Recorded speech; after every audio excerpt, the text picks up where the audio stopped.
बिस्मिल्लाहिर्रहमानिर्रहीम अस्सलामुअलैकुम वरहमतुल्लाहि वबरकातुहू। कुछ दिनों से सोशल मीडिया पर मस्जिदुल हराम से एक वीडियो क्लिप वायरल हुआ है, जिसमें कई लोगों की तरफ से मुख्तलिफ टाइटल देके शेयर किया जा रहा है कि खाना काबा का दरवाज़ा खुला है, मौजज़ा हुआ है, अंदर से कोई आवाज़ आ रही है। आप ज़रा ये वीडियो देखें, उसके बाद इस पर बात करते हैं कि हकीकत क्या है।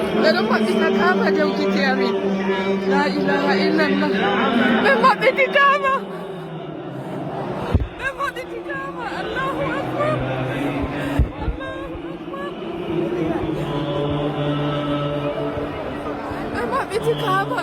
لا إله إلا الله. بيتي كعبة.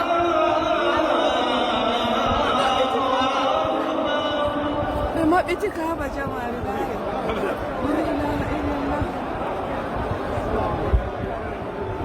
لا إله إلا الله. لا إله.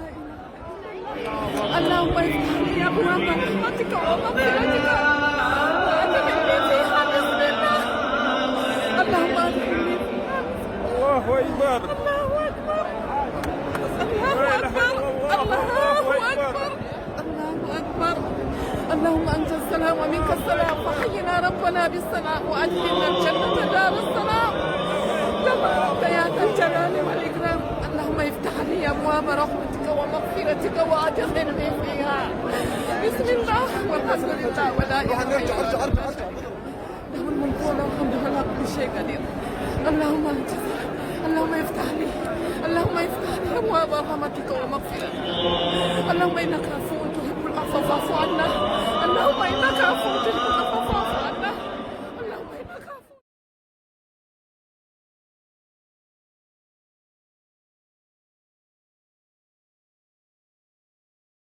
इस वीडियो क्लिप की हकीकत ये है कि ये कोई मौजज़ा नहीं हुआ है, ना ही कोई आवाज़ आई है, जिसकी तस्दीक हरमैन शरीफैन के ऑफिशियल पेज से हो चुकी है। 2 दिन पहले उन्होंने अपने ट्विटर अकाउंट पे बयान में कहा कि ये वीडियो पिछले जुम्मे की नहीं है, ये वीडियो रमज़ान अल मुबारक की है और खाना काबा का दरवाज़ा मुस्लिम ममालिक से सरबराहान आए थे, उनके लिए खोला गया था। इस वीडियो क्लिप में वाज़े तौर पे देखा जा सकता है कि पीछे तरावी की नमाज भी चल रही है और तवाफ भी जारी है। अमूमन यह होता है कि जब फर्ज नमाज होती है तो तवाफ बंद कर दिया जाता है, जिसके बाद तवाफ फिर से शुरू हो जाता है। हरमैन शरीफैन से कोई भी वीडियो क्लिप हो या कोई ऐसी बात हो जिस बात की तस्दीक ना हो तो शेयर ना की जाए तो बेहतर है। हालांकि इस बात की तस्दीक हो चुकी है, लेकिन फिर भी सोशल मीडिया पे ये वीडियो वायरल हो चुका है और मुख्तलिफ